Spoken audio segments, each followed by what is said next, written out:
Persilahkan. Allahumma salli ala Sayyidina Muhammad. Allahumma salli ala Sayyidina Muhammad. Allahumma salli ala Sayyidina Muhammad. Allahumma salli ala Sayyidina wa Maulana Muhammad. Allahumma alaihi. Jazakallah khairan.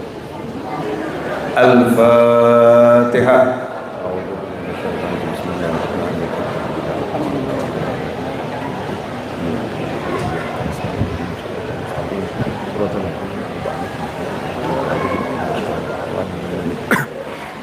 Bismillahirrahmanirrahim.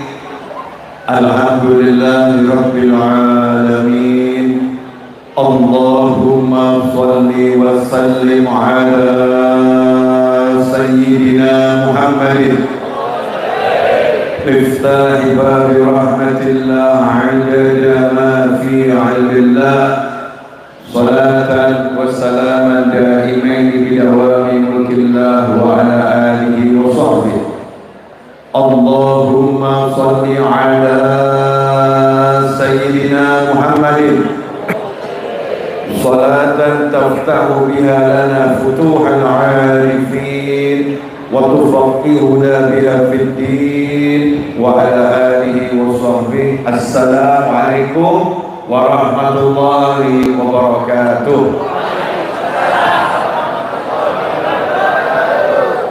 Alhamdulillah, Allah Ta'ala izinkan saya sampai di sini dan izinkan antum semua sampai di sini dan semuanya duduk bersama kumpul ta'zim Maulid Nabi Muhammad sallallahu alaihi wasallam. Semuanya kumpul karena cinta kepada baginda Muhammad sallallahu alaihi wasallam. Dalam sebuah hadis Rasul menyatakan yang maknanya kalian semua tidak akan masuk surga sebelum kalian bisa saling mencintai. Alhamdulillah, yang di sini saya yakin semuanya satu dengan yang lain saling mencintai. Buktinya bisa duduk bareng, disenggol kanan, disenggol kiri, gak ada yang marah, bahkan noleh kemudian memberi tempat. Semuanya senang kumpul duduk bareng karena Allah Subhanahu wa Ta'ala. Maka insya Allah kita semua manusia-manusia yang layak segera nanti masuk surganya bersama Nabi Muhammad sallallahu alaihi wasallam. Amin Allahumma amin. Alhamdulillah bisa datang begini karena nggak semua orang bisa. Belum tentu ya, belum tentu yang dekat bisa suka dengan yang seperti ini. Bisa jadi tempat kita dekat sama masjid tapi kita nggak suka sama masjid. Naudzubillah min dzalik. Bisa jadi rumah kita di samping majelis ilmu, tapi kita nggak suka dengan majelis ilmu. Bisa jadi rumahnya jauh dari tempat-tempat yang membuat orang lupa, tapi ringan langkahnya pergi ke tempat yang semacam itu. Naudzubillah min dzalik. Sementara kita diberi kemudahan nyampe ke sini meskipun sejujurnya karena ngurusin majelis Ar-Raudhah persiapan Maulid Akbar hari Jumat besok insyaallah. Saya tadi baru bisa masuk tol Solo itu kurang lebih jam 9 lewat 10 menit. Ya, jam 9 lewat 10 menit baru bisa masuk tol. Bukan nggak mau salaman, tapi tangan ini yang pertama tugasnya nyopir ya, dan nanti juga akan nyopir lagi. Yang kedua, saya udah terlambat 1 jam. Nanti kalau salaman lebih terlambat lagi ya. Yang ketiga, saya udah nggak sabar megang mic ya, pengen segera ngomong. Makanya salamannya pakai hati. Insya Allah kita semua tercatat umat yang saling mencintai karena Allah. Amin Allahumma amin. Judul pengajian malam hari ini syafaat. Ya, judulnya syafaat. Syafaat itu dari bahasa Arab, syafa'ah. Ya, syafa'ah. Diindonesiakan syafaat. Masih bahasa Arab. Terjemahan aslinya apa itu syafaat? Pembelaan dan pertolongan. Itu namanya syafaat. Mendapatkan syafaat artinya mendapatkan pembelaan dan pertolongan. Makanya munsyid pasti hafal. Ya Rasulullah. Coba dikit. Ya Nabi.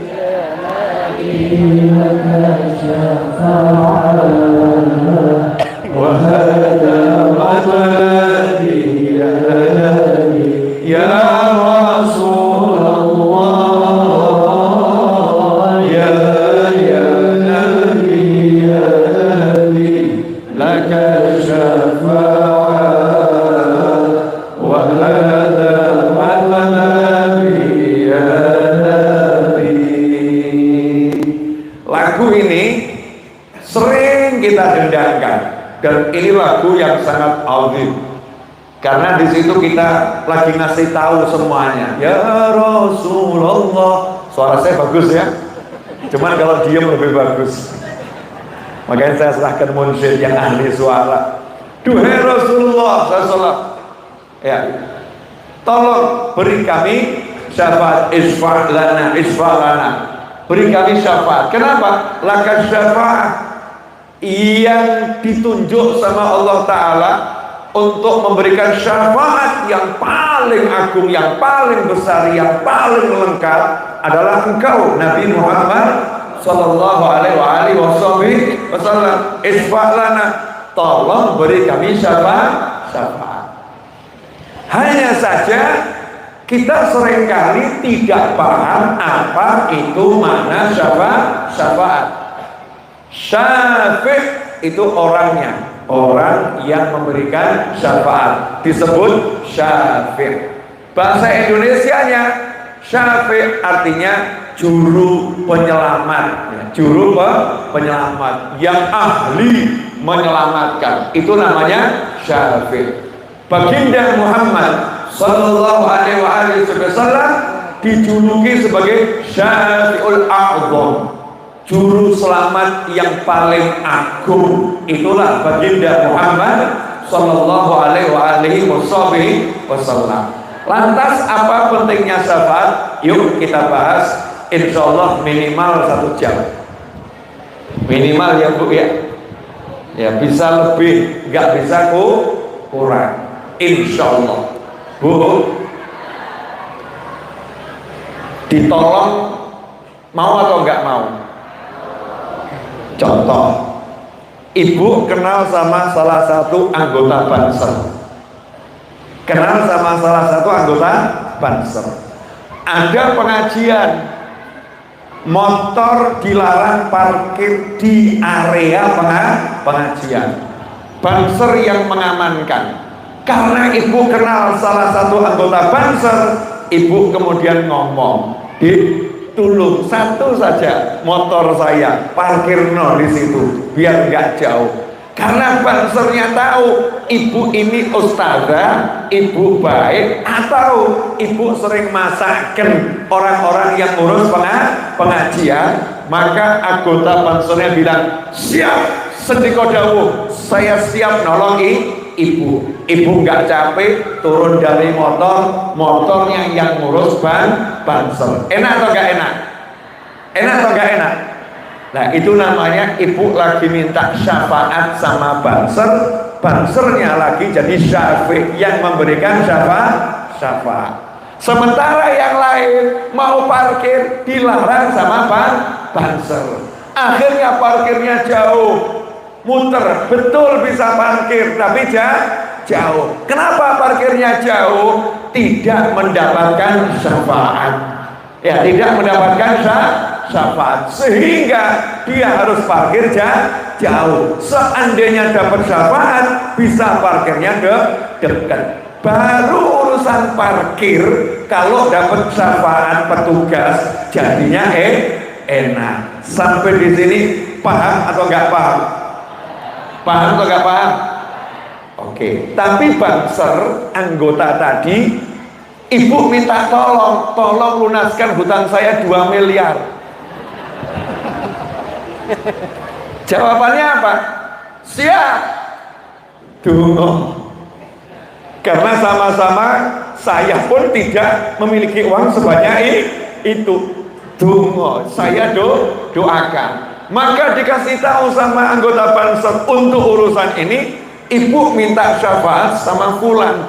Ternyata fulan orang kaya raya, dermawannya luar biasa. Nah, gara-gara ibu ini suka bantu Banser, bantu pengajian, bantu ulama, ibu datang ke rumahnya fulan yang kaya raya tadi dan kenal. Maka yang kaya raya nanya sama ibu, ada perlu apa? Tolong hutang saya yang 2 miliar ditalangi dulu. Jawabannya siap, sediko dawuh dan gratis, gak usah dibalik. Enak atau gak enak? Modalnya apa itu? Lambe, al-lisan. Modalnya lidah. Bisa nggak yang semacam itu? Bisa. Contohnya proposal. Nyantai, kita ngaji nyantai saja. Ini ilmu terapan. Contohnya proposal. Ini mas-mas mau buat acara pengajian. Dananya sekian, duitnya nggak ada. Modalnya apa? Proposal. Kertas diorek-orek. Kebetulan ada 10 perusahaan, didatangin, proposal diserahkan, seminggu gak cair. Proposalnya ditumpuk, sementara tumpuan proposalnya ada 500. Karena semua orang jujurnya di perusahaan tadi, akhirnya proposal ini tidak terbaca setelah sepekan. Lah kok kebetulan mas-mas yang bagian nyerahkan proposal itu kenal sama adiknya direktur. Kenal sama adiknya direktur. Ngomong, tolong proposalnya kami remaja masjid sampaikan kakakmu biar dilirik. Kapan masukannya? Udah sepekan yang lalu. Atas nama siapa? Atas nama pengajian A. Oke. Adiknya tadi telepon kakaknya, Kak, ini temenku kirim proposal buat pengajian, udah sepekan belum dilirik, tolong diutamakan. Kakaknya langsung ngomong, langsung saja ngomong bendahara, kasih sesuai yang kamu mau. Masya Allah. Enak atau gak enak? Modalnya apa ini? Lambe, lidah. Lidahnya siapa? Lidahnya adik direktur. Kenapa adik direktur ini lidahnya mau bergerak ngucap begitu? Karena punya kenalan pertemanan. Betul? Nah, temannya punya teman-teman remaja masjid, ngajukan orek-orek, akhirnya dikasih lebih banyak daripada yang diajukan. Gara-gara apa? Apa, Bu? Lambe, lidah, lisan yang mau ngomong. Nah, kalau baru kenal sama adiknya direktur, kenal sama anggota Banser, urusan yang susah jadi mudah. Lantas bagaimana kalau kenal dengan yang oleh Allah Subhanahu wa Ta'ala dijadikan tanpa beliau surga tidak akan diciptakan, tanpa beliau jagat raya nggak akan diciptakan, surga tidak akan dibuka oleh Allah Subhanahu wa Ta'ala untuk siapapun sebelum dibuka oleh Nabi Muhammad Sallallahu Alaihi Wasallam. Bayangkan kalau kita kenal Kanjeng Nabi Muhammad SAW dan dikenal Kanjeng Nabi Muhammad SAW, urusan mudah atau susah? Mudah atau susah? Mudah. Berarti jalan tercepat, jalan termudah, jalan terenak buat beresin urusan dunia yang kecil, karena urusan dunia itu segala isinya tidak sebanding, tidak senilai dengan sebelah sayap nyamuk. Separuh sayap nyamuk ditimbang sama emas yang banyak, mobil listrik yang lagi diproduksi dan jumlahnya unlimited, kemudian mobil-mobil mewah yang ada, rumah-rumah yang luar biasa, intan berlian, apapun itu yang ada di bumi maupun di planet yang lain, di jagat raya, kata Nabi Muhammad SAW, tidak sebanding dengan sebelah sayap nyamuk. Artinya sama sekali tidak berarti. Untuk urusan yang semacam itu, kalau kita kenal Nabi Muhammad Sallallahu Alaihi Wasallam, maka semuanya akan jadi mudah. Lawang akhirat aja mudah, apalagi dunia. Berarti intinya kenal Nabi Muhammad SAW. Bu, pengen nggak dikenal Kanjeng Nabi Muhammad SAW? Yang di sini mau nggak dikenal Nabi Muhammad SAW? Mau ya? Karena kalau dikenal Nabi berarti urusan beres, dunia beres, akhirat beres. Nah, biar dikenal Kanjeng Nabi Muhammad SAW, ya harus kenalan. Harus kenalan. Lah kalau nggak kenalan, lah umatnya segini banyak. Umat beliau SAW itu jumlahnya Masya Allah luar biasa. Beliau dan terus akan nambah. Lah kita mau dikenal gimana? Saya mau kenal jenengan satu persatu, nyerah. Betul ya? Mungkin jenengan datang ke rumah saya 5 kali, ketemu pun yang ke-6 saya belum ingat. Harus berkali-kali. Benar semacam itu. Lantas bagaimana dari semua orang umat Nabi Muhammad SAW, biar Kanjeng Nabi eling sama kita, biar Kanjeng Nabi Muhammad SAW ingat sama kita. Caranya bagaimana? Lakukan sesuatu yang diperintahkan Nabi SAW dan disenangi oleh Allah Subhanahu Wa Taala. Apa itu? Sholawat. Namanya apa? Sholawat. Itu bahasa Indonesianya. Bahasa Arabnya as-salatu ala Nabi Muhammad SAW. Sholawat kepada Kanjeng Nabi Muhammad Sallallahu Alaihi Wasallam. Bukan sekedar banyak, tapi juga bagus. Kadang sholawatnya banyak, tapi kurang bagus. Kadang sholawatnya bagus, tapi sedikit. Ini disuruh sholawat banyak dan bagus. Seperti Syekh Jazuli radhiyallahu ta'ala anhu, yang satu hari sholawat 1000 di pagi hari, 1000 di sore hari. Suatu hari mimpi bertemu Kanjeng Nabi Muhammad Sallallahu Alaihi Wasallam. Dalam mimpi beliau, bibir beliau dikecup oleh Nabi Muhammad Sallallahu Alaihi Wasallam. Sembari Rasulullah berkata, aku mengecup bibir yang tiap pagi sholawat 1000 kali, sore sholawat 1000 kali, dengan sholawat yang bagus. Bukan sekedar banyak, tapi sholawatnya bagus. Nah, ini sholawat ini jalan selamat tercepat, jalan tercepat untuk dekat dengan Nabi Muhammad Sallallahu Alaihi Wasallam. Orang-orang yang ahli sholawat, dia pasti dapat syafaat, pasti dapat pertolongan Nabi Muhammad Sallallahu Alaihi Wasallam. Pertanyaan saya, Bu, mohon dijawab jujur, ibu-ibu sudah ngajari anaknya sholawat atau belum? Saya nanya kepada objek penderitanya ya, anak-anak sekalian dan adik-adik sekalian serta mas-mas sekalian, rekan-rekan remaja sebaya saya. Umur saya baru 17 tahun, tambahnya nggak usah disebut, 17 tahun plus ya, plusnya nggak usah disebut. Umur saya baru 17 tahun plus ya, plusnya jangan dibahas ya. Pertanyaan saya, pernah enggak ibu atau ayahmu duduk di pagi hari terus ngomong, nah yuk baca sholawat 10 kali?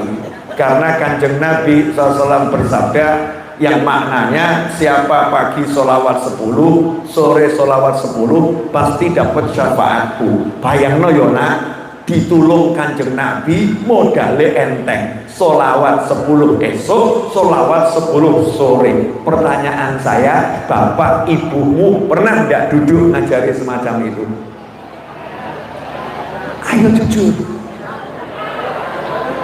Ternyata yang di sini tidak berani ngaku. Karena kalau bilang pernah takut berdusta, bilang belum takut kurang ajar sama orang tua. Ini bukti anak-anak yang sopannya luar biasa. Cuman orang tuanya di sana. Bu, ayo jujur. Pernah begitu sama anaknya? Ada kalimat muncul dengan teriakan yang cukup tegas, mulai besok. Itu kejujuran. Berarti selama ini belum pernah. Apa bagus, ada kemajuan. Berarti besok akan ngajari anaknya sholawat 10 pagi hari, 10 sore hari. Kalau gosok gigi diajari enggak anaknya? Diajari. Sarapan ditanya, sangu sekolah dicek, betul. Mandi, masya Allah, kalau tidak digerujuk. Pagi ditanya sholawat, padahal anaknya nggak mandi, nggak jadi masalah. Nggak sarapan, anaknya juga kuat. Nggak punya uang saku, bukan problem. Nggak gosok gigi, paling rodok mampu. Tapi kalau nggak sholawat, tidak diguyur rahmat, tidak dapat jatah syafaat. Jadi kalau nggak sholawat, itu masalah. Ibu, jadi mulai besok pagi jangan nanya, nak udah sarapan belum? Jangan ya. Tanya dulu, nak udah sholawat belum? Belum. Yuk sholawat 10 kali. Keraskan sedikit biar bapaknya dengar. Ya, ibu jangan nyuruh bapaknya, takut nanti dimarah. Ya bu ya. Cara nyuruhnya cukup ngomong, nak udah sholawat belum? Banter titik. Nawaitunya rungok. Nawaitunya begitu. Itu namanya pertanyaan modus. Sekali menuju sasarannya 2, anak sama bapaknya. Udah sholawat pagi belum? Anaknya jawab belum. Ayo baca sholawat sama ibu. Banter titik ya nak, yuk. Yang gampang saja, sallallahu ala Muhammad sallallahu alaihi wasallam, atau ya Rabbi sholli ala Muhammad ya Rabbi sholli alaihi wasallam, atau Allahumma sholli ala Sayyidina Muhammad wa ala alihi wa sahbihi wasallam, atau sallallahu ala Muhammad. Sing paling pendek 10 kali. Selesai ngucap alhamdulillah. Nah, sekarang ibu gak was-was sama kamu. Kenapa bu? Kanjeng Nabi akan nolong kamu. Tenang no, pikir. Enak atau enggak enak? Enak. Tapi orang zaman sekarang ini kan aneh. Ditolong Nabi nggak dicari, yang dicari pertolongan yang nggak jelas. Mencari pertolongan orang kaya, capek. Capek atau gak capek? Capek. Mencari pertolongan orang yang punya pangkat, pangkat itu bisa naik, bisa turun drastis. Mencari pertolongan orang yang dianggap kuat. Orang kuat itu sebentar bisa lumpuh. Na'udzubillah min dzalik. Tapi kalau mencari pertolongan Allah lewat manusia yang ditunjuk langsung oleh Allah untuk memberikan pertolongan, yaitu Kanjeng Nabi Muhammad sallallahu alaihi wasallam, selesai. Pasti ditolong. Nah, itulah namanya syafaat lewat sholawat. Jelas semuanya? Alhamdulillah. Baru 24 menit 49 detik. Masih ada berapa? 35 menit. Siap dilanjut? Cuma 35 menit kok. 35 menit itu lama atau sebentar? Saya itu ketemu orang-orang tua di masa lampau yang membuat, kalau saya ceritakan, kita ini memalukan. Contohnya Mbah Umar Syahid, Mbah Umar Tumbu rahimahullah, Pacitan, wafat usia 107 tahun. Wafat usia 107 tahun. Tidak pernah pakai sandal, nggak pernah pakai sepatu, nyeker. Jalan kemanapun tanpa alas kaki. Bahasa Arabnya Al-Hafi. Satu-satunya wali yang dijuluki Al-Hafi namanya Bisir. Bisir Al-Hafi. Di Indonesia ada Al-Hafi. Namanya siapa? Siapa kok coba? Joko Kendil. Saya belum ketemu Joko Kendil. Yang saya udah ketemu saja. Siapa namanya? Mbah Umar Syahid. Ya, Mbah Umar Syahid, Pacitan. Mbah Umar Tumbu julukannya. Mbah Umar Tumbu. Beliau pernah ngomong ke saya di awal dakwahnya 40 tahun jalan kaki keliling Indonesia. Ada yang mau niru? Cuman 40 tahun ini Mbah Umar gak pernah ngatung, gak pernah minta sama orang. Beliau jualan tumbu. Tumbu itu yang untuk mengukusi kalau mau nanak nasi itu ya. Jualan tumbu. Hasil jualan tumbu buat hidup dan dibuat nyelengi bangun masjid di desa di mana beliau dakwah. Selesai masjidnya dibangun, lanjut perjalanan ke desa sebelah. Terus seperti itu selama 40 tahun. Itu Mbah Umar Syahid. Beliau wafat di Pacitan. Ya, wafat di Pacitan. Lah Mbah Umar Syahid ini saya nanya, "Mbah, jenengan amalannya apa?" Saya itu dikasih ijazah banyak sama Mbah Umar Syahid. Di antaranya ijazah pelunas hutang. Cuman nggak mau saya share ke jenengan. Dah, yang ini nanti dulu. Belum saya keluarkan di YouTube pun belum yang ini. Ada yang lain. Yang ini belum ada. Beb, ijazah itu minta ke Solo. Ya, jalan ke Solo. Mampir ke rumah. Itu pun belum tentu dapat. Ya belum tentu ketemu saya ya. Tunggu saja tanggal mainnya, nanti saya share di YouTube. Gak usah repot-repot. Makanya segera subscribe channel YouTube saya, Habib Novel Aledius, dan klik loncengnya biar nanti kalau ada video baru ada notifikasi. Tunggu yang nanti judulnya ijazah pelunas hutang Mbah Umar Syahid atau Mbah Umar tuh tunggu. Kapan Beb? Entenono. Wallahu a'lam. Lalu Mbah Umar Syahid, Masya Allah, wafat usia 107 tahun. Yang saya kagum diantaranya, setelah saya ceramah di Pacitan, beberapa bulan kemudian saya ke Pacitan, malam-malam duduk sama Mbah Umar. Ya, duduk sama Mbah Umar. Terus saya nanya kepada beliau rahimahullah, ngobrol macam-macam. Lah Mbah Umar itu terus komentar begini, ceramahmu kayak lo neng alun-alun sing sasi udah lewat itu apik. Saya ya rada bingung ceramah yang mana. Lawang saya itu ceramah hari ini, besok sudah lupa kok. Betul kan ya? Ceramah yang mana, isinya apa, nggak inget lah saya. Waktu itu Mbah Umar itu duduk di sebelah saya di alun-alun tidur. Karena ceramahnya jam 12:30 malam, tidur. Selesai saya ceramah baru bangun. 3 bulan kemudian ngomentari, ceramahmu yang di alun-alun bagus. Saya udah lupa ceramah saya 3 bulan yang lalu. Mbah Umar kemudian ngomong, karena paham saya lupa. Mbah Umar ngomong, iki loh ceramahmu sing ngomong ini, dijelaskan semua isi ceramah saya.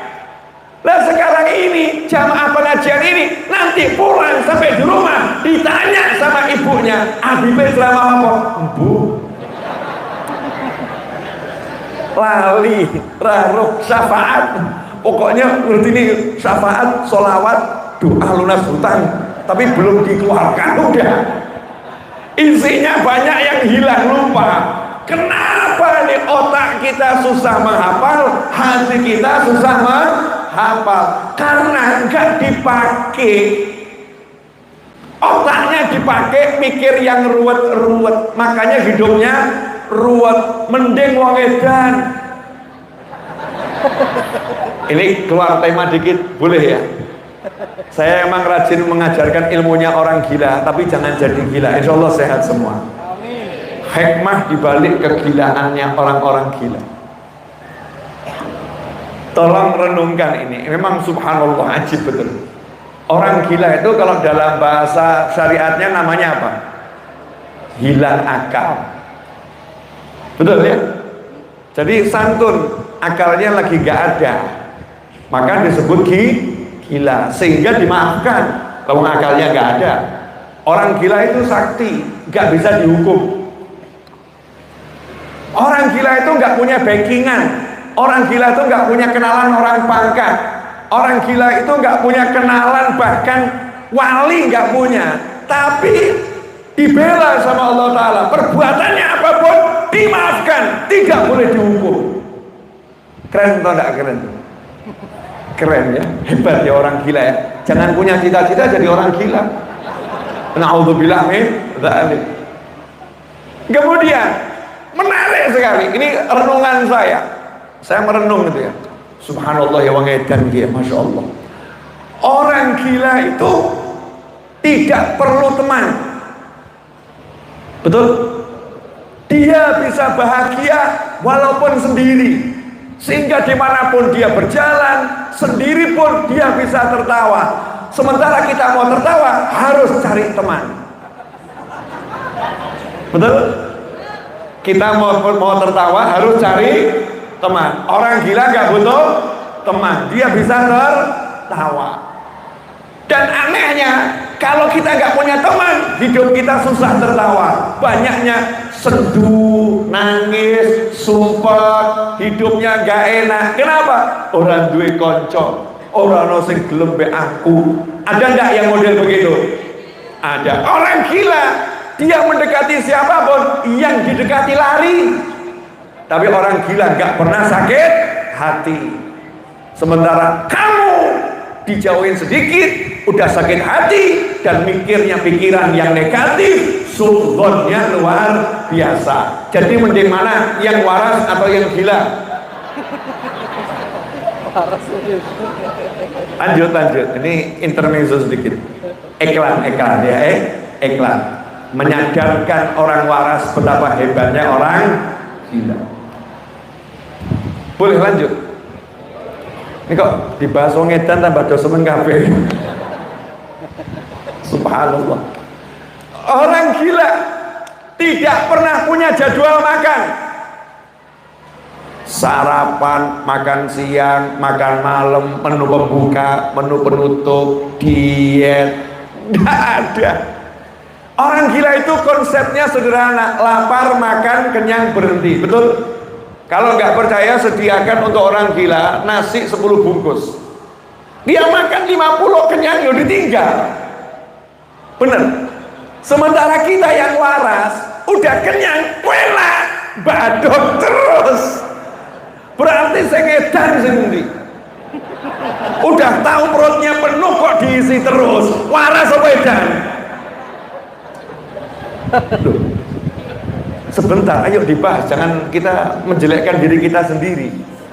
Udah tahu perutnya penuh, menurut akal kalau ditambah nanti perutnya nggak enak, berarti akalnya jalan. Tapi nekat dimakan terus, itu namanya waras apa edan? Lah orang gila paham, wis wareg mandek padahal nggak punya akal. Berarti sing waras sing ndi? Sing edan apa sing waras? Lanjut lagi boleh? Jadi Allah mau nunjukkan kepada manusia, kamu tuh gimana gitu loh ya. Orang gila lapar makan, berhenti kalau kenyang, dan makannya nggak pilih, mau bosok, mau busuk, mau enak, mau nggak enak.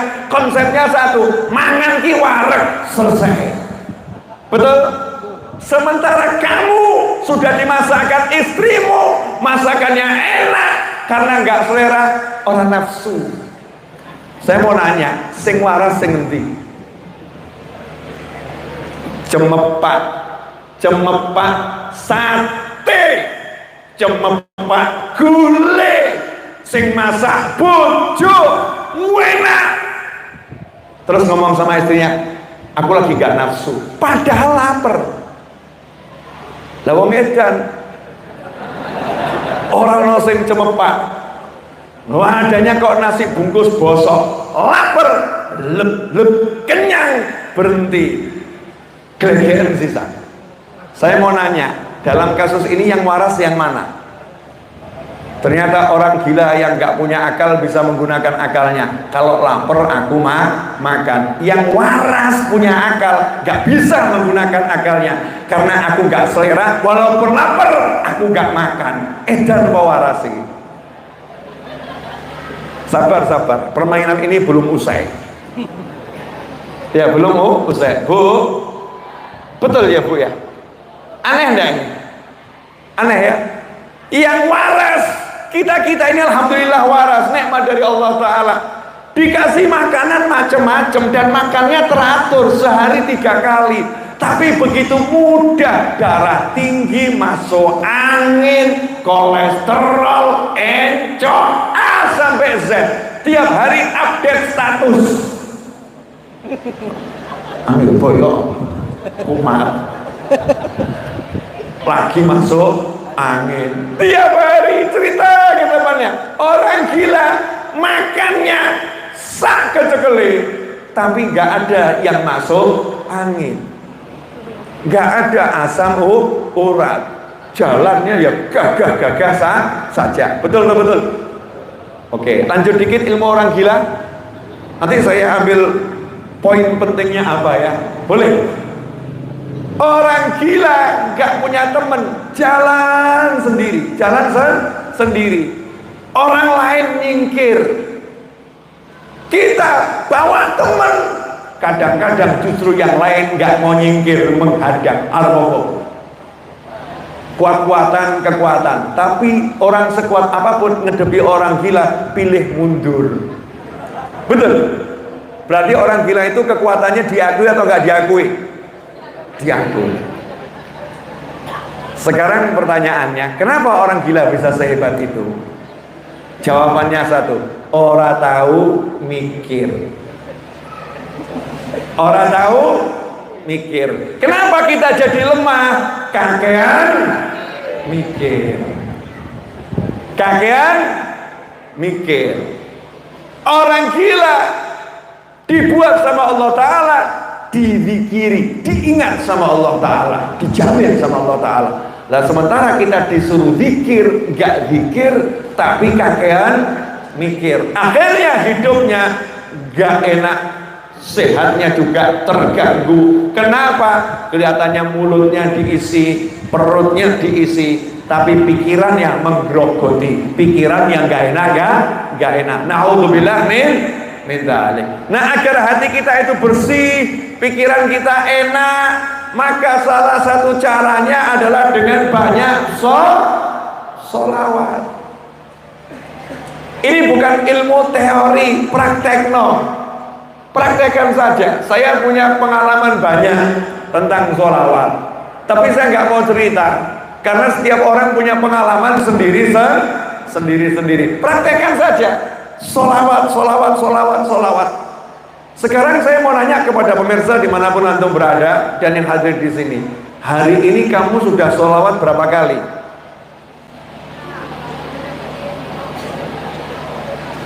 Udah nggak usah dihitung. Pertanyaannya begini, tadi waktu mau duduk baca sholawat enggak? Waktu bangun nanti baca sholawat enggak? Padahal perintah Allah Ta'ala lewat lisan Nabi Muhammad SAW, siapa yang duduk enggak berzikir, enggak bersolawat, maka duduknya itu akan menjadi penyesalan untuknya hari kiamat. Kalau Allah mau, Allah akan siksa dia. Kalau Allah mau, Allah ampuni dia.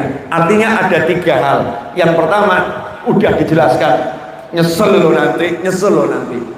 Yang kedua, diancam, bisa jadi kamu disiksa, bisa jadi disiksa. Yang ketiga, sedikit hiburan, ya mungkin dimaafkan. Gara-gara apa? Duduknya tidak sholawat. Sehingga kalau dibalik, siapa yang duduknya sholawat, udah dikasih kabar gembira, senang nanti kamu. Kemudian setelah itu akan diberitahu, kamu gak bakal disiksa, kamu diampuni. Kemudian ditutup dengan kalimat, maka kamu menjadi manusia yang ditolong, dirahmati oleh Allah Subhanahu wa ta'ala. Kalau kita mau sholawat. Bu, mau menyukseskan ini di keluarga kita masing-masing. Kenapa Pak yang saya ajak bicara ibu? Karena biasanya kalau pagi yang suka teriak-teriak siapa? Yang ahli teriak-teriak siapa? Jadi layak enggak kalau kita ini mau sukses dibantu ibu-ibu, kira-kira sukses atau enggak sukses? Ada istilah dalam dunia maya, netizen suka berkata, the power of emak-emak. Ya, the power of emak-emak. Guru saya berkata, Noval, kalau kamu pengen dakwahmu berhasil, kuasai kaum wanita. Kalau kamu bisa bekerja sama dengan kaum wanita, maka kamu bisa memenangkan dakwah dimanapun kamu berada. Makanya biar dakwah malam hari menang, ibu-ibu harus saya kuasai dulu. Bu, nanya, pengen surga atau neraka? Bagus. Orang gila pun kalau mau jawab ya begitu. Maling itu kalau ditanya pengen surga atau neraka, jawabannya apa? Surga. Tapi ada satu masalah, masuk surga itu ada yang langsung, ada yang mampir. Ibu suka langsung atau mampir? Nah, yang langsung itu cirinya di dunia jarang mampir-mampir. Kalau di dunia suka mampir-mampir, nanti di akhirat juga mampir. Nah, ibu termasuk yang mana? Suka mampir-mampir atau suka langsung?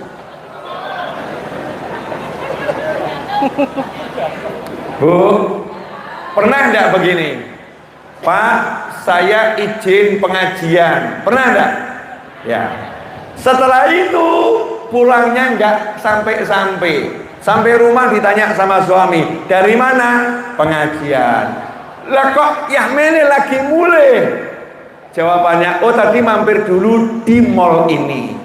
Selesai dari mall itu ikut arisan. Pernah enggak model begitu?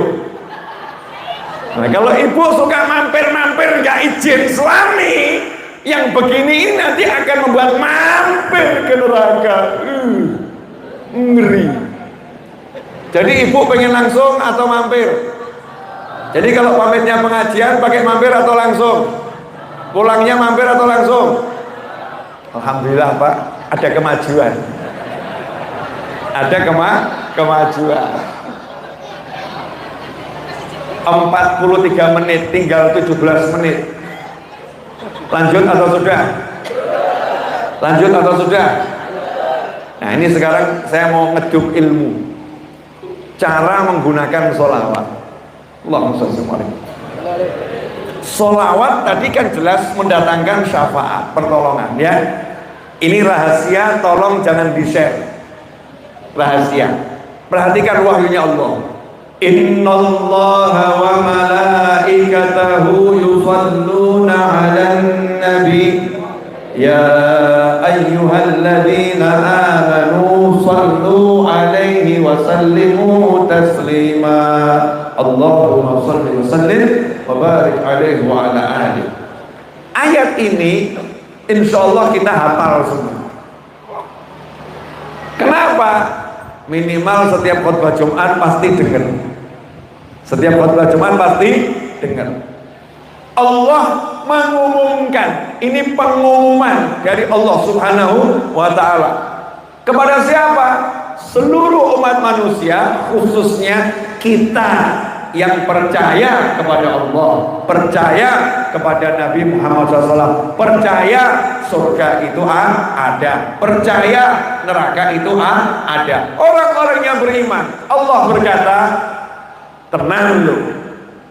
Kalau diartikan sesungguhnya, itu kok kelihatannya kurang majlub ya. Sesungguhnya Allah kurang majlub, tapi kalau tenang, Gusti Allah kita tenanan. Asli loh, asli, beneran ini, beneran. Allah itu selalu sholawat pada Nabi Muhammad SAW. Bener loh ini, malaikat itu selalu sholawat kepada kepada Nabi Muhammad SAW. Benar juga ini. Kalau terjemahannya begitu, berarti ini ada sesuatu yang urgent. Apa itu? Banyak orang lupa sholawat. Banyak orang lupa sholawat. Makanya diingatkan sama Nabi Muhammad SAW, man nasyas sholata alayya khati'at tariqal jannah. Atau kama qala sallallahu. Siapa yang lupa bersolawat kepadaku, artinya solawatnya cuma sedikit, malas solawat, khati'at tariqal jannah, jalannya ke surga nggak pernah sampai, nyasar. Jalannya ke surganya nyasar. Artinya apa? Ada orang-orang yang sudah jalan ke surga tapi belum sampai surga. Kenapa belum sampai surga? Karena kesasar. Kenapa kesasar?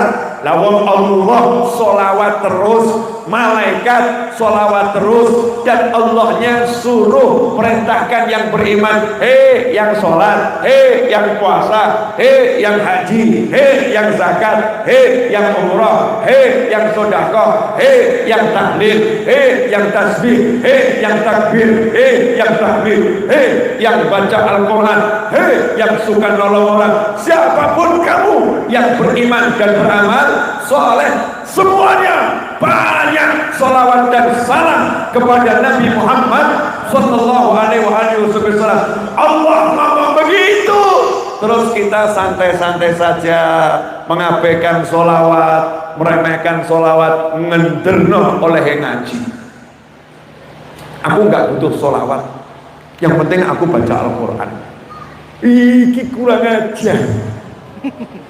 Kenapa? Karena dia mengabaikan perintah Allah. Yang suruh banyak sholawat itu Allah. Yang memerintahkan sholawat itu Allah. Yang mencontohkan sholawat itu Allah. Yang mengumumkan sholawat itu Allah. Diajak sholawat. Jawabannya, aku udah banyak baca Al-Quran kok, jadi nggak perlu banyak sholawat. Ngeri.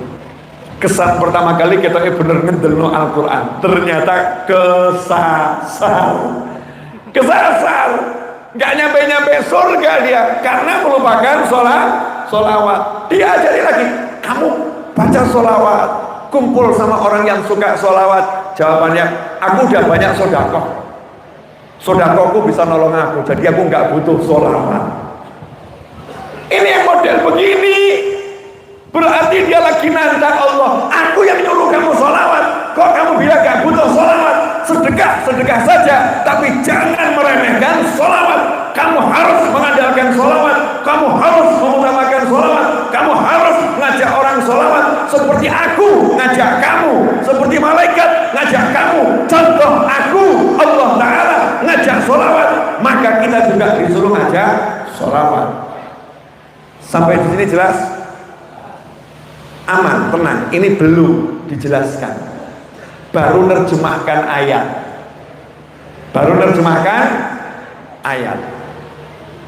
Allah sholawat pada Nabi. Hasilnya apa? Di hadis yang lain, Allah menyampaikan pada malaikat Jibril alaihissalam, sampaikan kepada Nabi Muhammad SAW, siapapun dari umatmu bersolawat kepadamu 1 kali, aku bersolawat kepadanya 10 kali. Sempurna pun ingkang kathah. Contoh ya, ini cuma contoh. Ini apa ini? Ini apa? Kopi. Saya pengen kopi. Yang bagian buatkan kopi panitia. Bagian buatkan kopi panitia. Saya minta sama panitia kopi. Minta kopi. Gak dilirik sama panitia. Panitianya ngomong kepada Habib Ali Bilbege, ya ngomong, Beb, kalau Habib Novel mintanya sama jenengan, Beb, langsung kami buatkan kopi. Kalau saya pinter, saya teriak panitia atau teriak Habib Ali? Teriak ke panitia atau Habib Ali? Beb Ali, Beb, kopinya, Beb. Panitia dengar saya ngomong ke Habib Ali, dan panitia udah ngomong kalau Habibnya minta jenengan kami buatkan kopi, maka nggak usah nyuruh panitia, langsung kopi datang. Kenapa? Saya minta kepada Habib Ali. Sampai di sini paham? Ini sengaja saya kasih contoh seperti itu. Nah, Allah bilang siapapun yang sholawat sama kamu, aku sholawat sama dia. Nah, kita sibuk ngomong, ya Allah tolong rahmati saya, ya Allah tolong ampuni saya, ya Allah tolong, ya Allah tolong, ya Allah tolong, ya Allah tolong, ya Allah tolong. Padahal untuk Allah mengatakan iya dan terlaksana banyak syaratnya. Ya Allah tolong ampuni aku. Nah, kamu doa minta ampun, makanan haram ya blokir. Ya Allah tolong rahmati aku, kamu doa minta rahmat, nah, kamu mutuskan tali silaturahim, blokir. Ya Allah tolong maafkan aku, ya Allah tolong, ya Allah tolong. Loh, saya mau nolong kamu, janji saya nolong kamu, cuman permintaanmu nggak nembus langit. Kenapa nggak nembus langit? Lah karena baju yang kamu pakai itu baju haram, makanya nggak nyampe. Paham sampai di sini? Tapi Allah udah bilang, siapa yang sholawat padamu 1 kali, aku sholawat padanya 10 kali. Padahal arti sholawat Allah itu Allah merahmati, Allah ngampuni, Allah ngangkat derajat, Allah mewujudkan hajat dan lain sebagainya. Jadi kalau kita punya hajat, kita butuh diampuni, butuh hajat kita kabul, caranya gampang. Kanjeng Nabi yang disenggol. Kanjeng Nabi yang disenggol. Allahumma sholli ala Sayyidina Muhammad. Begitu kita nyenggolnya Nabi Muhammad SAW, Allahumma sholli ala Sayyidina Muhammad sallallahu ala Muhammad, langsung Allahnya, kalau begini kamu tak kasih yang kamu minta, kalau begini aku ampuni kamu, kalau begini aku rahmati kamu, karena aku udah janji siapa yang nyebut kepada nabiku dengan mintakan sholawat untuk nabiku, aku akan nyolawatin dia. Selesai. Jadi kalau kita ke atas itu berat, makanya kita senggol yang dicintai oleh yang maha kuasa. Siapa yang dicintai yang maha kuasa? Kanjeng Nabi Muhammad Sallallahu Alaihi Wasallam. Sampai di sini mulai paham? Paham? Nah, kalau udah paham gini enak. Berarti sholawat ini kalau dipakai untuk mewujudkan hajat mudah atau susah? Mudah. Makanya ulama-ulama dulu kalau punya hajat gak repot. Kiai-kiai dulu kalau punya hajat gak repot. Habaib dulu kalau punya hajat gak repot. Kita sekarang kalau punya hajat mumet. Jadi kebanyakan orang itu mumet gara-gara gak punya hajat atau karena punya hajat? Punya hajat, pengen punya rumah, tapi nggak bisa beli rumah, hasilnya mumet. Betul. Punya hajat, pengen nikah, tapi nggak nikah, hasilnya mumet. Punya hajat, pengen kuliah, tapi nggak punya biaya, akhirnya nggak kuliah, hasilnya mumet. Berarti biar nggak mumet, nggak usah punya. Ya bukan solusi namanya. Solusinya adalah gimana caranya hajatnya ini nggak jadi mumet. Pengen dapat, maka tidak mumet. Caranya biar pengen dapat bagaimana? Nah ini yang seringkali diabaikan oleh umat Nabi Muhammad SAW di akhir zaman. Senengnya yang ruwet, yang gampang ditinggalkan, padahal itu yang paling efektif. Boleh saya unjuk kopinya sedikit? Alhamdulillah 54 menit 21 detik. Berarti 6 menit lagi selesai. 1 jam. Terasa enggak? Enggak kerasa. Ini Bu, Ibu udah gering-geringen kan Bu? Sudah kan ya? Kesemutan udah ya Bu ya? Udah. Masuk angin kan? Oh iya, kesian ibu-ibu. Moga diunjuk.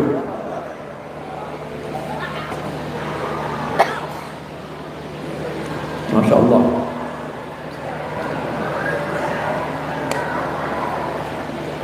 Alhamdulillah. Oke, lanjut dikit. Sampai di mana tadi? Ngincipi kopi. Ngincipi kopi. Saya tuh heran. Saya tuh rasanya belum pernah bisa nghabiskan kopi di pengajian, walaupun secangkir kecil maupun segelas besar. Sedikit aja udah kenyang. Makanya saya heran sama manusia-manusia yang punya duit banyak, yang dia makan cuma sedikit, kok yang sisanya nggak didum sama orang, itu aneh. Bingung aku delok menungso model ngono. Ger mati ya gak digon ning kubur. Ger urip kok anake butuh kok ya disimpen. Contoh. Perhatikan ya, perhatikan. Tak maju titik. Anda ibu, Anda bapak punya rumah, punya aset, anakmu butuh, dolen. Masya Allah. Kadang seneng lihat anaknya menderita. Biar belajar kerja. Anak itu jangan diajari kerja, ajari sholat, ajari ngaji. Kalau anaknya udah suka sholat, anaknya sudah suka ngaji, bilang sama anaknya, bapak seneng kamu pinter sholat, bapak seneng kamu pinter ngaji. Tuh rumah ada banyak, jual satu untuk hidupmu seumur hidup, cukup. Jadi kamu gak usah mikir dunia, rajinlah sholat. Bapakmu udah capek cari dunia, jangan sampai kamu capek cari dunia. Jenenge bapak kayak gini. Hadir orang entah di alam mana, wallahu a'lam. Gemes saya itu kadang-kadang sama oknum ibu-ibu dan oknum bapak-bapak. Tahu anaknya rumah tangganya mumet kerja, hasil gak cukup, rumah ada tinggal ngedol, paling rugi 50 juta, rugi 100 juta, tapi anaknya gak mumet dan tidak nyawang anak mumet. Masya Allah. Bu, nanya ya Bu, melihat anak pusing, ibu ikut pusing tak? Nah kok ibu seneng lihat anaknya pusing? Kok seneng ikut pusing?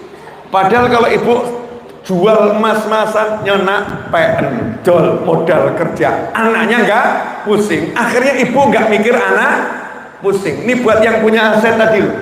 Karena saya menghadapi keluhan-keluhan anak model begitu. Sebetulnya orang tua saya punya tuh, tapi ya namanya juga saya anak, masa maksa orang tua. Sementara orang tuanya ngeluh terus, anak saya itu loh Beb, mau kerja kok nggak berhasil,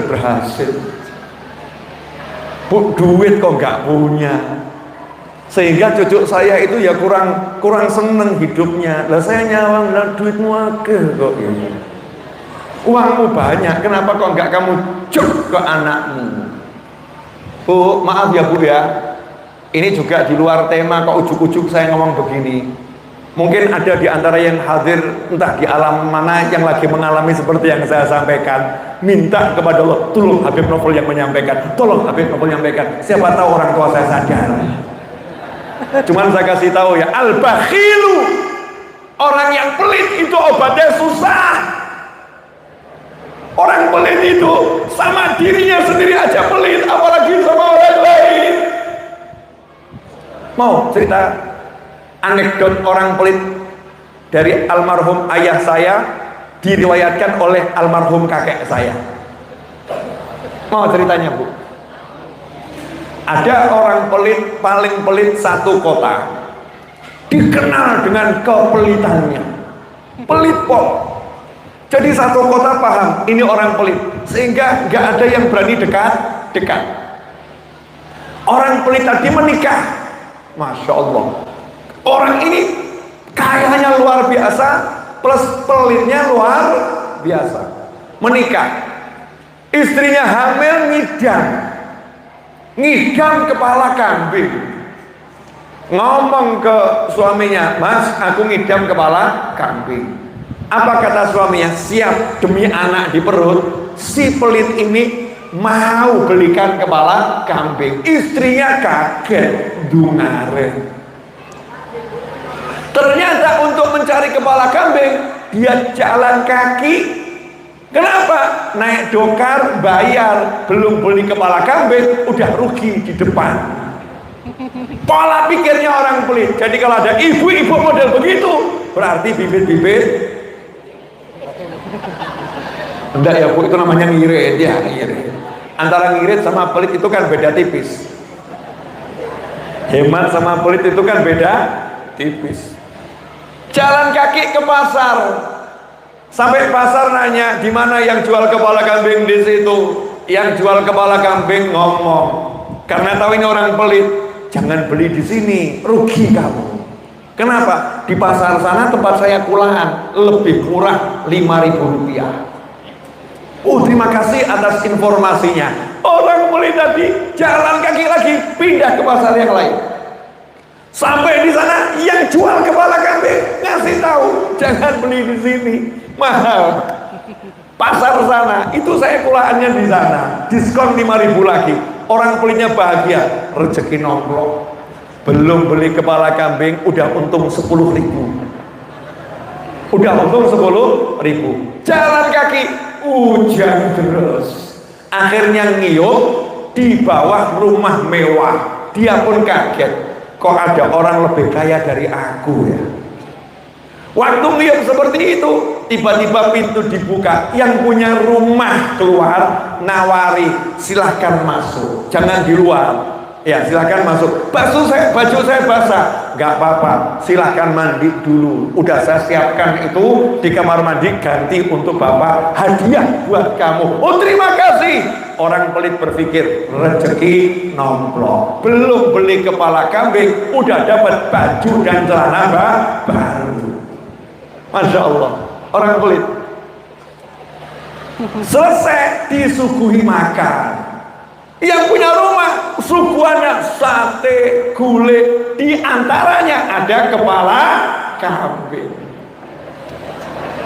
Orang pelit bilang, Pak, mohon maaf, saya nggak usah makan saja ya, kepala kambingnya dibungkus boleh.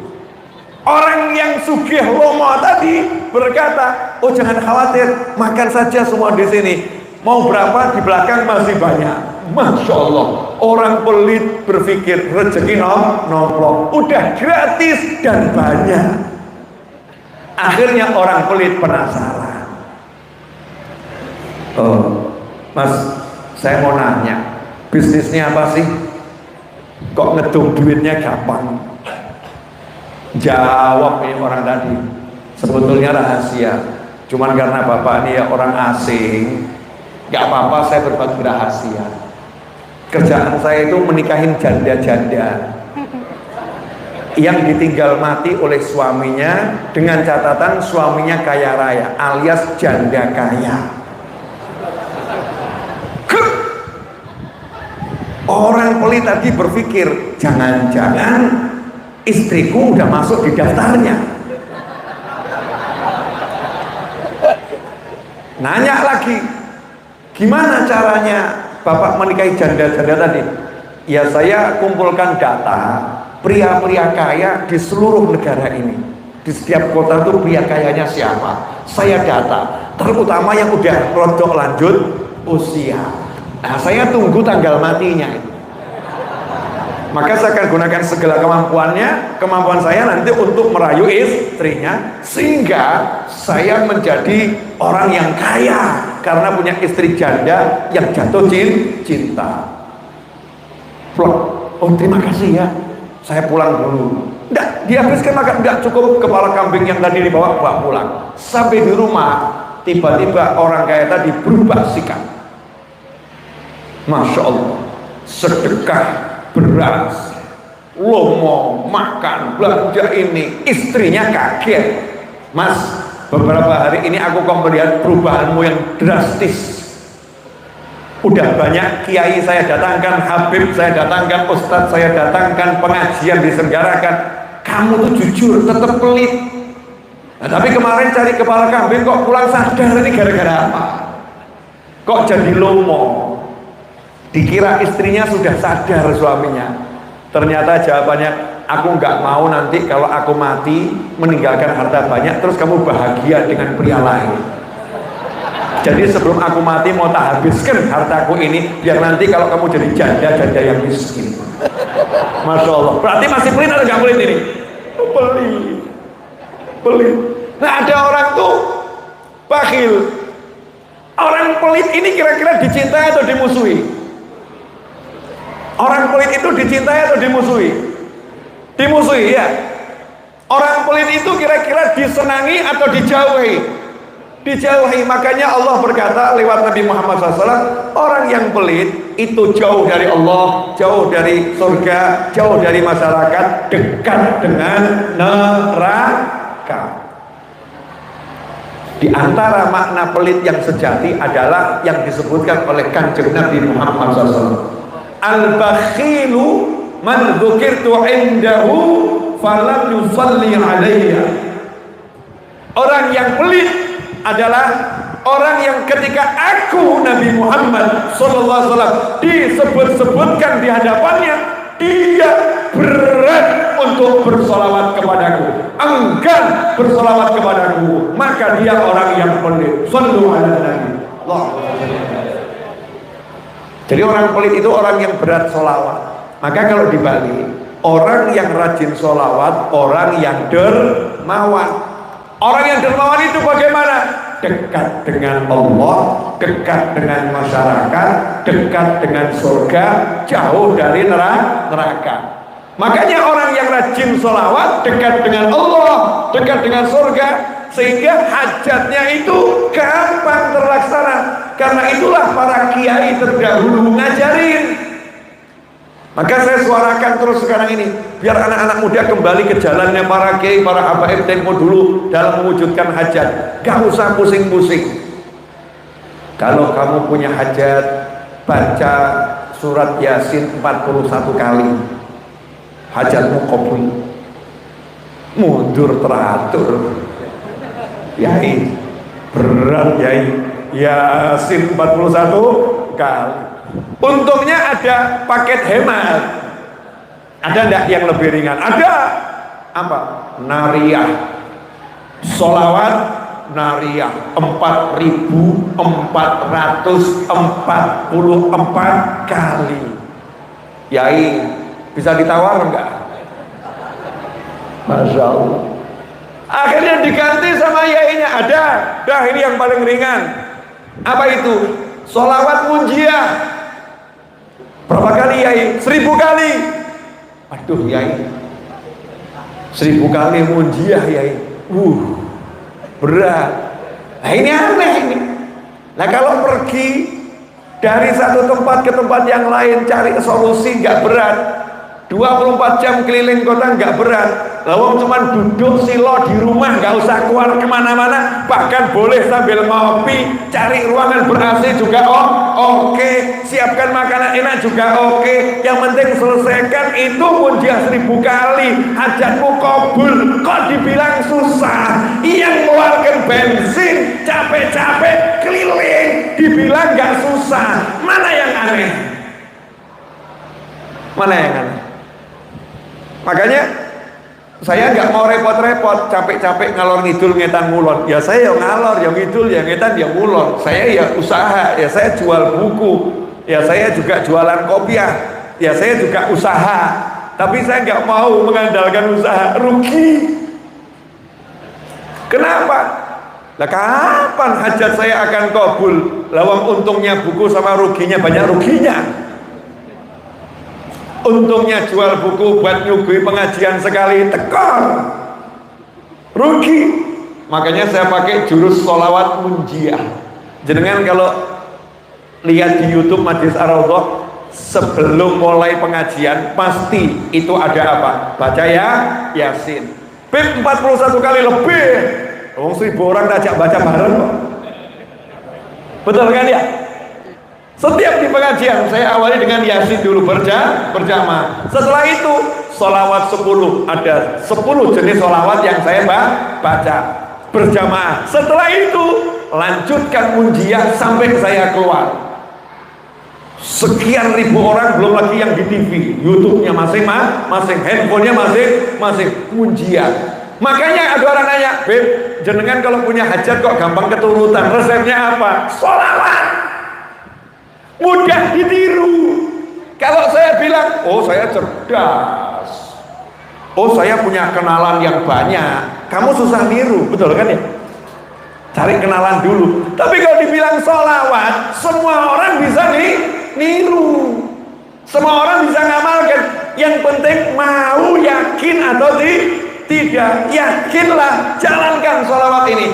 Maka hasilnya lihat sendiri. Alhamdulillah. 1 jam 10 menit. Mau ditambahi berapa menit lagi? Penutup. Bab sholawat udah jelas. Jadi kalau pengen hajatnya kabul, biar Allah yang urus, betul? Biar Allah yang urus, maka kita senggol, ya, kita ngomongnya sama siapa? Nabi Muhammad SAW. Ya Rabbi salli ala Muhammad, ya Rabbi salli alaihi wasallam. Allah kan ngerti gitu. Sebetulnya yang lagi sholawat ini lagi pengen motor, yang lagi sholawat ini lagi pusing ngadepi istri, yang lagi sholawat ini mumet sama suami. Tapi dia sholawat terus, Allah akan bilang, ojo khawatir, tak beres no bojomu, sesok mati, tenang no. Ganti. Besok suamimu mati, ya kamu bisa kan ganti, udah obatnya mati, soalnya kan sadar gak sadar. Saya kasih husnul khotimah karena kamu suka baca sholawat. Insya Allah suamimu matinya husnul khotimah dan kamu bisa ganti yang lain. Para suami siap dimatikan. Hati-hati loh kalau punya istri ahli sholawat. Hati-hati. Karena dia dibela oleh Allah Subhanahu wa ta'ala. Halus memang dia. Ini hamba Allah ini diam sholawat terus. Allahnya gak diam. Allahnya gak diam. Malaikat gak diam. Diurus tuh sama Allah Subhanahu wa ta'ala. Salatan tunjina biha min jami'il ahwali wal afat wa taqdilana biha jami'al hajat. Masya Allah, segala hal yang buat ruwet, segala hal yang menjadi bencana, tunjina biha. Atau kalau di Mesir bukan tunjina, tunajjina. Ada beda ya versi Indonesia sama Mesir. Dari segala macam bencana kami diselamatkan oleh Allah Ta'ala. Wa taqdilana biha jami'al hajat. Dan hajatnya apapun berkat sholawat diwujudkan sama Allah Ta'ala. Enak atau enggak enak? Enak, Bu. Biasakan ya Bu ya, di arisan, di PKK, ajak dulu semuanya sholawat. Ya, ajak dulu semuanya sholawat. Oh, yang arisan alhamdulillah muslim semua kan ya, ajak sholawat. Ibu-ibu, mari sebelum arisan kita mulai, mari kita baca sholawat 10 kali, kan bagus. Yang remaja-remaja ini biasakan kalau duduk nanya sama temannya, udah sholawat belum? Karena nanti kalau duduk kita nggak sholawat, satu ada yang disiksakan, kita kena imbasnya.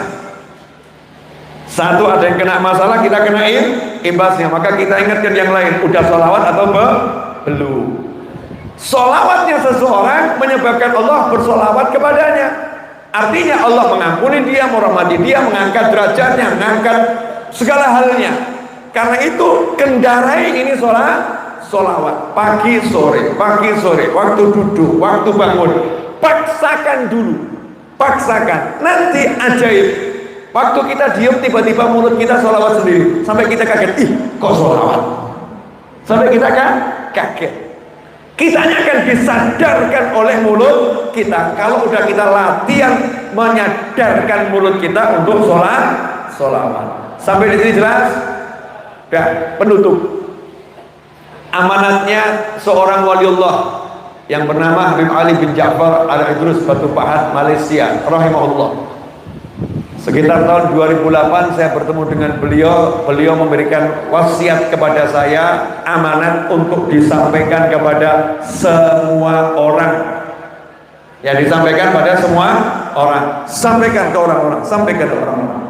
Kata beliau rahimahullah, banyak bencana di sana dan di sini. Bencana itu kan silih berganti ya. Ada bencana pribadi, ada bencana satu rumah, ada bencana satu kampung, dan naudzubillah min dzalik, ada bencana satu negara. Banyak orang mengira bencana itu ditimbulkan gara-gara ada yang mabuk. Bencana itu ditimbulkan gara-gara ada yang zina. Betul, memang zina, mabuk, maksiat itu penyebab bencana kata beliau. Tapi ada satu maksiat yang dosanya besarnya luar biasa, pelakunya hampir ada di setiap rumah, dan itulah yang menyebabkan bencana ada di mana-mana, karena hampir di setiap rumah ada pelakunya. Bu, nanya ya Bu, pernah lihat orang zina? Enggak pernah kan? Bapak-bapak pernah lihat orang zina? Bertemunya dua alat vital, laki-laki dan wanita tanpa pernikahan, itu dinamakan zina. Pernah lihat orang zina? Kalau lihatnya dengan kamera nggak kehitung, harus dengan kasat mata. Saya nggak pernah dan tidak pengen pernah, kurang kerjaan. Laki-laki perempuan masuk kamar di sebuah hotel, terus kita mau buka, ngomong ini dosa, nggak boleh, kurang kerjaan. Makanya saya nggak pernah lihat orang zina di dunia ini dan nggak pengen lihat orang zina. Orang zina itu diketahui zina biasanya karena pengakuannya, betul ya? Tapi kita nggak pernah lihat. Yang kedua, orang mabuk. Zaman sekarang ini agak susah cari pemabuk. Dulu mungkin kita lihat di kampung-kampung gitu ya, ada jalan orang mabuk. Sekarang cari pemabuk susah. Kenapa? Nah, mau beli khamrnya juga susah. Mau beli khamrnya juga susah. Ada, tapi tidak banyak. Judi, wah saya meneh, hampir nggak kelihatan karena serba online. Judi sekarang online. Nah kalau kita lihat, jangan-jangan kita pemainnya juga. Makanya judi, zina, mabuk, maksiat yang tidak tampak di negeri ini. Tapi ada satu maksiat yang tampak, maksiat yang ada hampir tiap hari di setiap rumah. Dosanya besarnya luar biasa. Maksiat itu namanya durhaka kepada orang tua. Masya Allah. Kadang dianggap durhaka sama orang tua sama mabuk itu menjijikkan. Ketahuilah, anak yang durhaka lebih menjijikkan dari pemabuk. Dosanya besarnya luar biasa. Gimana seseorang dikatakan durhaka? Apakah nendang orang tuanya? Kalau nendang orang tuanya itu kategorinya bukan lagi durhaka, itu kriminal. Iya, kejam, sadis. Durhaka kepada orang tua diantaranya, Bu, tolong semua anaknya dimaafkan ya Bu. Bapak-bapak, anak-anaknya dimaafkan ya, biar diampuni Allah Ta'ala. Anak pulang sekolah, masuk rumah, nggak ngucap salam, lihat orang tuanya duduk, nggak disamperi, jalan begitu saja ke dalam kamar, tak peduli dengan orang tuanya. Itu anak durhaka. Ada nggak pelakunya? Anak pulang sekolah, masuk ke rumah, dipanggil sama bapaknya atau ibunya, nak, pura-pura nggak dengar, masuk kamar, pintu ditutup, terus tidur. Durhaka. Ada enggak yang semacam itu? Ada enggak yang model begitu? Suami istri sudah menikah, sang suami mengutamakan istrinya daripada ayah dan ibunya. Ini suami yang durhaka kepada orang tua. Ada enggak suami model begitu? Anak yang punya harta gak seberapa, tapi ketika orang tuanya minta, orang tuanya pinjam, dia merasa orang tuaku kok minta uang terus. Masya Allah, ini durhaka, ngeri. Anak yang memandang tajam orang tuanya dengan pandangan yang benci, pandangan marah, pandangan gak terima. Anak yang durhaka, meskipun sepatah kata gak keluar dari lisannya. Untuk anak yang durhaka gak ada tempat di dunia dan gak ada tempat di surga. Sebelum di neraka, maka Allah akan jadikan dunia ini neraka baginya. Tunggu tanggal mainnya. Nah, jangan sampai kita dapat itu. Ya, makanya kita sama orang tua jangan macam-macam. Cari ridho Allah lewat ridho orang tua. Senangkan orang tua masing-masing. Habis sholat jangan lupa doakan, Rabbighfirli wa liwalidayya warhamhuma kama rabbayani shaghira. Cium tangan orang tua kita, cium kening orang tua kita. Mohon maaf, akhir zaman ini saya jarang melihat anak mencium kening orang tua. Kalau kening istrinya masuk, sayang, masya Allah, pamer, update status, melo, update status. Nambok ngambung batuk nih, dahinya bapaknya update status, kekasihku. Begitu. Nabi Muhammad SAW itu kalau ketemu putrinya cium kening. Putri Nabi kalau ketemu Nabi Muhammad SAW cium kening.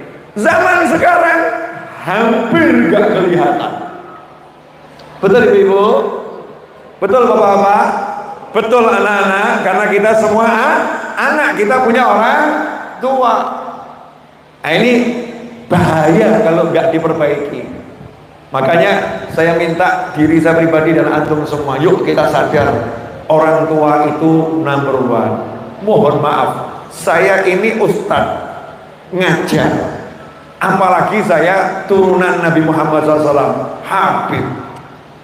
Ada para pecinta Nabi yang memuliakan saya. Bagus memuliakan orang yang dipandang punya ilmu, orang yang dipandang punya hubungan nasab dengan Nabi Muhammad SAW, orang yang dipandang punya hubungan nasab dengan wali-wali Allah, para kiai. Bagus, karena itu dicontohkan dalam Al-Quran. Tapi jangan sampai engkau mengabaikan orang tuamu. Mohon maaf, saya jalan, banyak yang ngejar pengen cium tangan saya. Tapi yang ngejar itu coba tanya sama dirinya sendiri, orang tuamu di rumah kamu cium tangannya enggak? Saya datang pengen mendekat di dekat saya. Yang pengen mendekat tanya dirinya masing-masing, orang tuamu di rumah kamu ingin berada di dekatnya atau tidak? Wah, ini ngeri ini. Kadang udah bagus takzimnya sama ulama, tapi sama orang tuanya bejatnya luar biasa. Na'udzubillah min dzalik. Sehingga muncul keluhan dari orang tuanya. Anak saya itu rajin pengajian ke hati, tapi nyakitin hati saya. Suruh ngantar ke pasar aja nggak pernah mau. Masya Allah. Jangan dikira Habib ngajarin seperti itu, kiai ngajarin seperti itu. Orang tuamu adalah galanya. Ridhallah fi ridhal walidain wa suhtullah fi suhtil walidain. Ridhonya Allah, tahu ridhonya Allah. Ridhonya Allah itu kalau Allah senang, maka seluruh makhluk akan menyenangkan kita. Itu maknanya ridho. Allah ngomong, aku senang sama dia. Malaikat pengumuman, ini orang disenangi Allah. Pohon akan senang sama dia, jalan akan senang sama dia, rezeki akan senang sama dia, semuanya akan dibuat senang sama dia. Itu kalau diridhoi Allah. Suhtullah fi suhtil walidain. Marahnya Allah bergantung marahnya orang tua. Nah, kalau Allah marah, wah, bukan ngeri-ngeri sedap, itu ngeri.com saudara-saudara. Sangat mengerikan. Jelas semuanya? Apa? Ini kok wajah-wajah jadi tertegun semua, kenapa? Belum pernah cium kening orang tua? Nanti pulang dari sini praktek ya. Siap praktek? Mari kita buat setan-setan kaget. Mari kita buat setan-setan kaget. Karena pulang dari pengajian semua cari orang tuanya, cium keningnya, dan orang tuanya akan kaget, dungaren, kesurupan ya. Ngimpi apa kamu? Seumur hidup gak pernah cium bapakmu, sekarang cium kening, ada apa itu? Almarhum ayah saya Muhammad bin Ahmad Al-Idrus, ayah saya almarhum, itu saking senangnya tiap pagi saya cium tangan dan cium kening beliau. Saking senangnya tiap pagi dahi beliau diolesi parfum. Ditanya sama yang lihat, "Beb, kok dahinya diolesi parfum?" Biasanya orang olesan parfum itu di tangan, ya paling-paling di leher, mungkin kalau ada cupika-cupiki gitu ya, pipi. Ini kok dahi. Kenapa, Beb? Kalau pagi dicium anak saya, biar anak saya nyium kening saya harum aromanya. Begitu, maka saya pede. Saya sangat pede, hidup saya insya Allah senang terus. Pede saya. Kenapa? Saya yakin Allah akan ridho sama saya dan ridho sama saya. Kenapa? Karena orang tua saya senang sama saya. Selesai. Gak kakek mikir aku, awakmu gak senang gak ngurus. Karena mau membuat orang semua senang, itu adalah cita-cita yang mustahil terwujud. Ridwan nas ghayatul la tudrak. Mau memuaskan manusia itu cita-cita yang mustahil terwujud.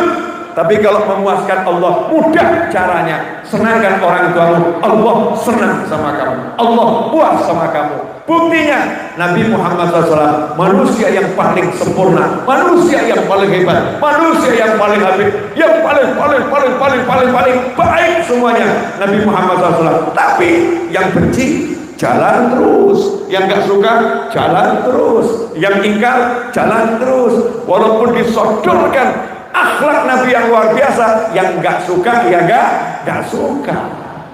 Itu namanya manusia. Makanya jangan pernah minta disenangi manusia, walaupun kita harus berusaha menyenangkan semua manusia, sehingga kita gak akan pernah kecewa. Kenapa? Karena yang kita kejar adalah ridhonya Allah Subhanahu wa ta'ala. Jelas semuanya? Apa? Saya mau nanya, boleh? Kalau kamu lagi rapat, kamu seorang karyawan rapat sama direktur. Tengah-tengah rapat, ibumu telepon. Kalau kamu angkat, kamu dipecat. Saya mau nanya, angkat atau diamkan saja? Sekali kamu diamkan, telepon lagi. 2 kali kamu diamkan, telepon lagi. Sampai 3 kali. Pertanyaan saya, angkat siap dipecat atau diamkan saja biar ibu kecewa? Yang mana? Insya Allah kalau diangkat gak akan dipecat. Sambil ngomong sama si bos, "Bos izin ibu saya telepon." Kalau sudah ngomong begitu masih bosnya marah, tinggalkan bos yang semacam itu. Bos yang tidak menghargai orang tua, gak ada berkah kerja bersamanya. Gitu jadi muslim. Orang tua itu segala-galanya. Lah kok sekarang ini ngeri. Ini loh, ada yang WA ke saya beberapa waktu yang lalu, Masya Allah, pakai nanya, "Bib, saya diminta pulang sama orang tua saya untuk tinggal di desa. Kalau saya tinggal di desa, saya nggak punya kerjaan, tapi orang tua saya senang. Kalau saya tinggal di kota, saya punya kerjaan, tapi orang tua saya susah. Mana yang harus saya pilih?" Itu pertanyaan yang salah. Karena nggak ada pilihannya. Pilihannya cuma satu, senangkan orang tua. Kalau kita senangkan orang tua, gak mungkin melarat, gak mungkin. Senangkan orang tua, susah, gak mungkin. Tapi kalau kamu pilih dunia dan abaikan orang tua, Allah akan jadikan dunia itu alat untuk menyengsarakan dirimu. Lihat saja. Jangan bangga sekarang hartanya banyak. Itu terakhir. Ini contoh, mudah-mudahan masuk akal. Bu, ada sebuah film karya Habib Novel Al-Idrus dibuat ya di Pekalongan malam hari ini. Bayangkan kalau ada, ini film ya, seorang pria menggandeng pria yang lain, diajak masuk hotel berbintang 20, bukan lagi bintang 5, Spol. Kemudian pria tadi mengatakan pada orang itu, "Kamu jangan naik tangga, kamu harus naik lift khusus. sekali pencet langsung lantai yang paling tinggi. Di sana ada restoran yang luar biasa nikmat, kemudian ada makanan enak-enak, pemandangannya view-nya cakep banget. Apa yang kamu pengen kamu rasakan tersedia di situ dan gratis. Dan kalau kamu sampai di atas, kamu akan saya kasih 5 miliar. Saya mau nanya, pria itu baik atau enggak baik? Baik kelihatannya, seneng orang ini. Tapi syaratnya satu, kamu nggak usah terima telepon ibumu ya. Fokus sama saya, telepon ibumu jangan diterima. 5 miliar ibu, 5 miliar ibu. Oh, 5 miliar siap. Ibunya telepon, kring, 5 miliar. Kring, 5 miliar. Sampai di atas, dikasih minum, disuguhi, diajak ngobrol, terus diajak lihat pemandangan. Yuk, lihat pemandangan sama saya. Itu lihatnya dari jembatan itu paling cakep. Kelihatan semua tuh lembah-lembahnya. Oh siap. Diajak ke jembatan, ya, di antara 2 gedung. Indahnya luar biasa. Sampai di tengah-tengah, kemudian disuruh lihat, bagus nggak? Bagus. Nah, sebaiknya kamu dijorokkan dari sini. Terus dijorokkan. Orang tadi nggak langsung mati. Ibu, 5 miliar. Ibu, 5 miliar. Prok, sirahnya pecah. Saya mau nanya, itu matinya indah atau menyakitkan? Menyakitkan lahir batin. Paham? Tampaknya awalnya indah, naik setinggi-tingginya, disuguhi enak, gagah. Ternyata dinaikkan itu hanya untuk dijorokkan. Dinaikkan itu hanya untuk didorong. Manusia yang punya harta berlimpah, pangkat yang tinggi, tapi dia mengabaikan orang tuanya, dia lagi dinaikkan untuk dijatuhkan sejatuh-jatuhnya, akan merasakan sakit yang luar biasa seperti sakit yang dirasakan orang tuanya. Ngeri atau enggak ngeri? Ini kok oceh-oceh gak enak, kenapa nih? Para pelakukah Anda? Gak apa-apa, kalau kita pelaku ya saatnya tobat. Ya, insya Allah saya yakin tidak. Tapi kalau kita pernah nyakitin orang tua, kita pernah salah sama orang tua, saatnya kita bertobat, minta maaf. Caranya gak usah banyak ngomong minta maaf, pulang cium kening selesai. I love you. Saya paling seneng ngerayu ibu saya, mau tinggal ibu, ayah saya udah meninggal. Ngerayu ibu saya datang gitu, tak rayu, masya Allah, Pak Lulu datang. Wah, Yuni, masya Allah, kok muruk mah, kok muruk, ini kamar jadi padang. Ibu saya mesem-mesem, itu buat saya lebih menyenangkan daripada tahajud 1 miliar rakaat. Ini sekarang ada yang ngandulkan tahajudnya, boy merenggut, masya Allah, nggak dihibur. Jelas semuanya.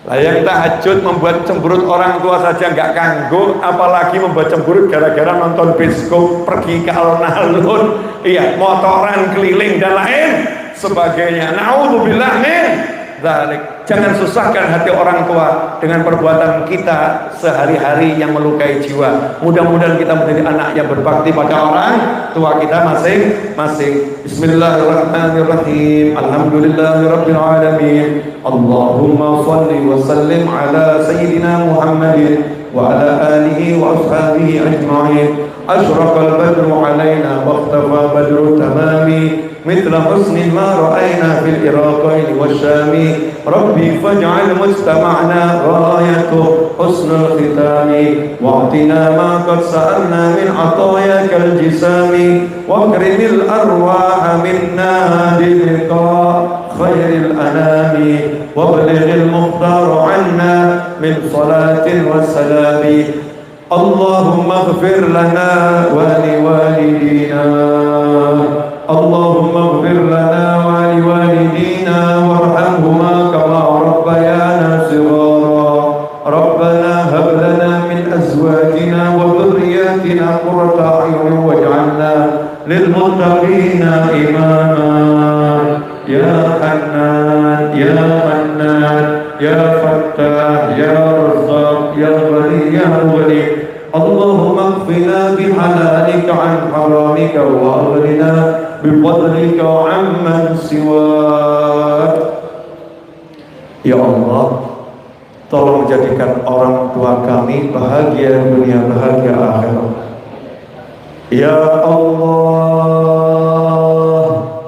Ya Allah, tolong jadikan orang tua kami bahagia dunia, bahagia akhirat. Jadikan orang tua kami mulia dunia, mulia akhirat. Jadikan orang tua kami selamat dunia, selamat akhirat. Jadikan orang tua kami tentram dunia, tentram akhirat. Ya Arhamar Rahimin, jadikan orang tua kami semua ya Rabb ridha kepada kami selaku anak-anaknya. Ampuni dosa-dosa kami kepada orang tua kami, maafkan salah kami kepada ibu bapak kami. Catatlah kepada kami sebagai anak yang berbakti. Ya Arhamar Rahimin, jadikan putra putri kami ya Allah penyejuk hati dunia hingga akhirat nanti. Jadikan putra putri kami selamat dan bahagia dunia hingga jannah. Ya Arhamar Rahimin, jauhkan anak keturunan kami dari segala hal yang tidak menyenangkan dunia akhirat. Jadikan semua anak keturunan kami beragama Islam ya Allah. Ya Arhamar Rahimin, wujudkan hajat kami yang Kau ridhai dengan kemudahan, dengan keberkahan, dengan keselamatan. Ya Arhamar Rahimin, panjangkan usia kami semua dalam ketaatan, kesehatan, kebahagiaan. Kembalikan kami ke rumah kami masing-masing dengan dosa yang telah Engkau ampuni, amal soleh yang Engkau terima, jiwa yang bersih dari segala dosa, hati yang tenang dan pikiran yang terang. Kembali ke rumah selamat sampai tujuan. Rabbana atina fid dunya hasanah wa fil akhirati hasanah wa qina adzabannar. Wassallallahu ala sayyidina wa maulana Muhammadin wa alihi wa sahbihi wasallam. Walhamdulillahi rabbil alamin. Al-Fatihah. A'udzu billahi minasyaitonir rajim. Bismillahirrahmanirrahim. Iyyaka na'budu wa iyyaka nasta'in. Ihdinas siratal mustaqim. Siratal ladzina an'amta 'alaihim ghairil maghdubi 'alaihim waladdallin. Amin. Pengumuman insyaallah Jumat besok 21 Oktober ba'dal Isya adalah waktu pelaksanaan Maulid Akbar majelis saya, Majelis Ar-Rawdah di Solo. Jumat 21 Oktober ba'dal Isya. Yang mengaku teman saya tidak berniat hadir secara online ataupun offline, maka tidak akan saya akui sebagai teman. Masya Allah, lawang niat saja gak mau kok ya. Saya kan cuma minta niatlah hadir online maupun offline. Kenapa saya paksa jenengan pasang niat? Agar nanti apapun kebaikan yang ada di sana antum dapat pahalanya. Syukur-syukur innamal a'malu binniyat. Niat itu dibuktikan dengan tindakannya. Mulai siapkan kuota untuk nonton YouTube-nya, atau mungkin naik kereta, naik bis, atau mungkin jalan kaki ya terus numpang. Jalan kaki terus numpang tonggonya berangkat ke Solo ke Majelis Ar-Rawdah, sama-sama sholawat agungkan baginda Muhammad SAW dengan nunggang maulid simtut durar agar kita dapat cintanya Nabi Muhammad Sallallahu Alaihi Wasallam. Sampaikan kepada yang lain. Kemudian yang kedua, hajat ibu saya ketika mau berangkat ke sini satu, mudah-mudahan bisa diwujudkan dalam waktu dekat. Ibu saya pengen satru buatan istrinya Habib Ali. Iya. Apa namanya? Satru atau apa itu? Oh, siap-siap. Iya, tahu kan? Nah, katanya istrinya kalau buat enak gitu. Ya. Siap. Ini request